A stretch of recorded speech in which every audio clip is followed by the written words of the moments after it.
Doctor বলেছিলেন আর মাত্র 5 বছর বাঁচবেন, অথচ সে মানুষটাই পালন করেছেন 20তম জন্মদিন। কারণ মস্তিষ্ক ছাড়াই বেঁচে ছিলেন 20টি বছর। এ যেন এক আজব বেঁচে থাকা। যে কোনো সুস্থ স্বাভাবিক মানুষের জন্মের পর যে জিনিসটি সবচেয়ে বেশি দামি এক অঙ্গ হিসেবে গণ্য করা হয় তার নাম মস্তিষ্ক। মস্তিষ্কের আকার ও গঠনের উপর নির্ভর করে একজন মানুষের বেড়ে ওঠা কিংবা চিন্তা শক্তি পরখ করা।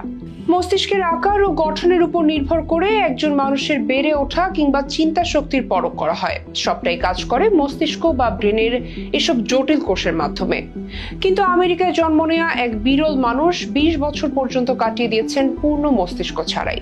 অথচ ডাক্তার বলেছিলেন সে মানুষটা 5 বছর পর্যন্ত বাঁচবেন, অথচ সে মানুষটা সম্প্রতি পার করেছেন তার 20তম জন্মদিন। এই ঘটনাকে কেন অলৌকিক বলছেন চিকিৎসকরা? কিভাবে মস্তিষ্ক ছাড়াই বেঁচে আছেন আমেরিকান এই তরুণী? পৃথিবীতে কতই না অদ্ভুত এবং অলৌকিক ঘটনা ঘটে যাচ্ছে, তার কয়টার খবরই বা আমাদের রাখা হয়। তেমনই এক অলৌকিক ঘটনার সাক্ষী হয়েছে আমেরিকার নেব্রাস্কা অঙ্গরাজ্যের এক দম্পতি, যাদের সন্তানের জন্ম হয়েছে স্বাভাবিক মস্তিষ্ক ছাড়াই। আর সেই মানুষটার নাম অ্যালেক্স সিম্পসন, যার জন্মের পর ডাক্তার বলেছিলেন মাত্র 4 বছর বেঁচে থাকবেন অ্যালেক্স।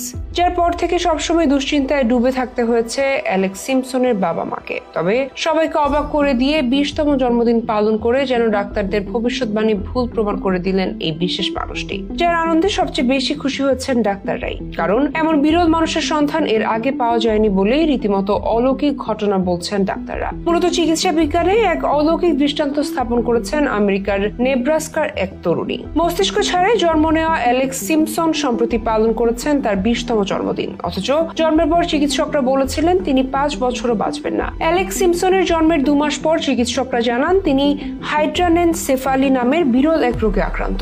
এতে তার মাথায় স্বাভাবিক মস্তিষ্ক গঠন হয়নি, শুধু মেরুদণ্ডের গোড়ায় অল্প কিছু মস্তিষ্ক কোষ রয়েছে যা আঙুলের ডগার চেয়েও ছোট। এসব বিবেচনায় সে সময় অর্থাৎ জন্মের সময় চিকিৎসকরা তার পরিবারকে বলেছিলেন অ্যালেক্স 5 বছরের বেশি বাঁচবে না, কিন্তু সেই আশঙ্কা ভুল প্রমাণ করে তিনি এখন 20 বছর বয়সে সুস্থ আছেন। অ্যালেক্সের বাবা শন সিম্পসনের দাবি, 20 বছর আগে আমরা ভয় পেয়ে গিয়েছিলাম, কিন্তু বিশ্বাসই আমাদের টিকিয়ে রেখেছে। এছাড়া চিকিৎসকদের দাবি অ্যালেক্সের মস্তিষ্কের যে অংশ দেখাশোনা ও বোঝার কাজ করে তা নেই। তবু তার পরিবার মনে করে তিনি আশেপাশের পরিবেশ অনুভব করতে পারেন। অ্যালেক্সের 14 বছর বয়সী ভাই এসজে জানিয়েছেন যদি কেউ তার আশেপাশে মানসিক চাপে থাকে অ্যালেক্স সেটা টের পায়। কিছু না ঘটলেও সে অনুভব করে, যেমন আমার দাদি যদি ব্যথায় কষ্ট পান অ্যালেক্স সেটাও বুঝতে পারে।